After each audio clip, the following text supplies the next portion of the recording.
But we do got to mention this before we get into Raw for Monday. Mustafa Ali, as he was being pronounced as towards the end of his WWE run, requesting his release from WWE via Twitter on Sunday. I mean, obviously, he didn't. That wasn't his request, but you know what I mean. Like, he announced that he was requesting his release on Twitter on Sunday. We even seen him on the show, I think, since November. I know he had said that he was off for a week or two due to maternity leave, but Fightful Selected clarified that he'd only asked for a week or two off, and they gave him like 3 months off. I mean, more power to the guy for getting paid and being home with his newborn, but beyond that, though, if he wants to be back on the show contributing in some sort of role, then put him back on the show, and God knows SmackDown could use it right now. I mean, we've talked about SmackDown quite a bit here lately. We don't do the SmackDown reviews here on the show because it's kind of a little bit far removed from Fridays.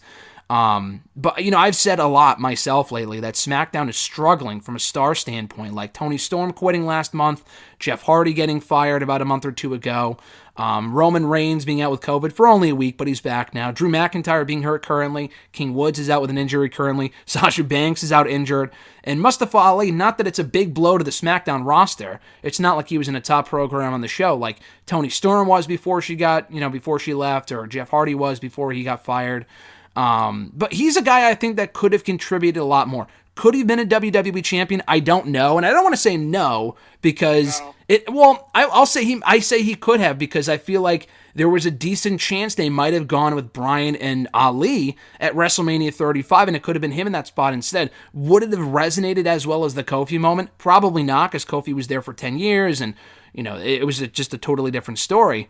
But still, it was a big moment, and when Kofi won the championship and Ali kind of had that rob from him, and we really haven't seen much from him since. I mean, they did the whole Retribution thing, which was fucking terrible. We've talked about that here before.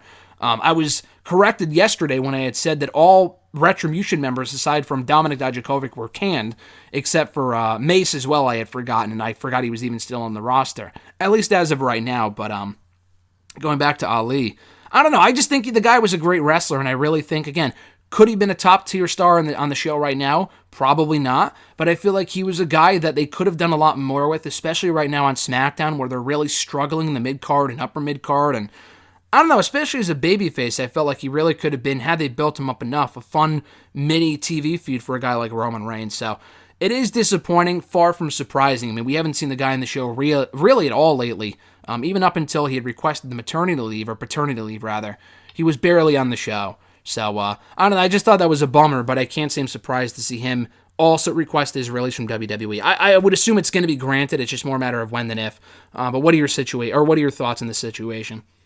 Yeah, I mean, I think he was good. I don't know. I mean, he did have that momentum, like you said, going into WrestleMania 35. I mean, seemed like could have been him. But besides that, they'd never really pushed him to the point. I mean, I think the Retribution stuff could have worked, but they just didn't make it as goofy and stupid as it was. Mm-hmm. It seemed like they kept going on. I mean, even the Mansoor pairing, I thought it was fine. Like, they needed more tag teams, and they kind of seemingly dropped out. He turned heel again, and then we hadn't really seen him since then. So I thought he was good in the ring. Do I think he's a bigger player on SmackDown? Probably if they booked him correctly, but I mean, I don't think I would see him as this big, outbreaking star. But I think he had a couple opportunities. It just didn't seem like they really went the way they probably should have to help him at all. I think even the pairing with Mansoor was fine because it was something that probably could have been needed at the time, but they kind of moved on from that quickly, and just seemed like every time he got an opportunity, they squandered it, and now he's looking to be released. So, I mean, like you said, more time than win. I mean, it's going to happen, but I mean, just like a lot of people, I think he could have had a better career, but the cards just weren't right for him. Yeah, it's just weird to me. It's not even like he was on the show. Like, Cesaro's on the show most weeks, and he's underutilized, but it's not like he's not on the show. Like, Ali wasn't even on the show, and SmackDown's in a spot right now where they need people. I don't care even what they're doing with them. I mean, it would be nice if they used them properly, but, they need people. They need women. Have you seen Xia Li on the back of a milk carton lately? What happened to her?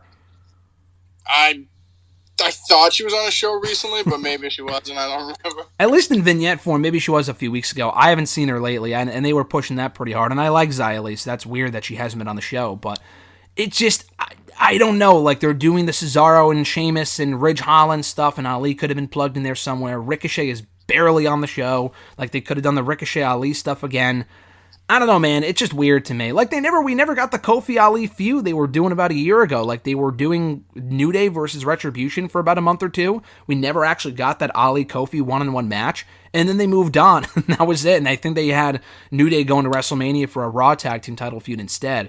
Like they could have done that now on SmackDown. Kofi instead is doing the dumb Sir Kofi stuff and feuding with Happy Corbin, which that stuff last week was just terrible. So I don't know. To not be able to find a role for this guy on the show very much surprises me. And it might be a case more of where I think it was also included in the report from Fightful Select that Vince wanted him to do something that Mustafa wouldn't have wanted to do. Probably something stereotypical, racially motivated. Who knows? But knowing that they had applied a trademark for a Nazi Germany name, inspired name on NXT, thankfully, which is what they're not going with. We'll get to that later.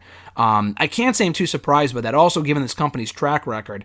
But I don't know. I guess there was a big blow up there between Ali and Vince, and maybe that contributed to him not being on the show.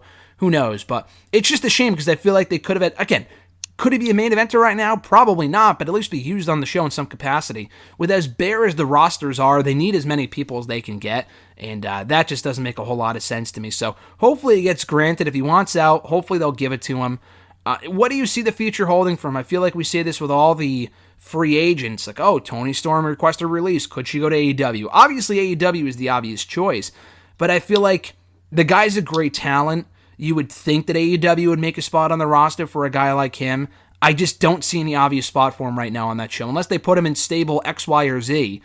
I don't know. I mean, he may not even want to do anything wrestling related. He might, want to go off and do some of the other stuff he's been doing with, I can't find the word for it, but like humanitarian type stuff like Sami Zayn does, that has nothing to do with wrestling at all. But is there any one place that you look at and think to yourself, that would be a good spot for Ali, or is it more of a wait-and-see approach, you think? No, I mean, I think if he's going to stay in wrestling, I mean, honestly, I feel like he could maybe make a name for himself in the X division in TNA or Impact. Yeah, I agree. I think they're perfect fit there. I mean, AEW, I mean, is he going to be in the Andrade Hardy family office? No, thank you. If I was him, I would maybe try to go to Impact, maybe try to get in that X division scene and maybe try to replenish his name a little bit and kind of get his stock back up. But besides that, I mean, I don't want to see him in AEW. I just feel like he would be on Dark and Elevation just like every other guy they've just signed. And that's not even in addition to the fact of all the other people that are soon to become free agents in the next month. People like Keith Lee, Karrion Kross, Isaiah Swerve Scott's another one, among the many other people that were released back in November. Ember Moon, Mia Yim, maybe if they sign her, who I feel like would be better fit in Impact personally. But, I mean, the women's division's different. The men, they just have way too many men. It's quite ridiculous how many men they have on the roster. Anyway, but I think Ali is great, and hopefully he can contribute positively to wherever he ends up, whether it's wrestling related or not.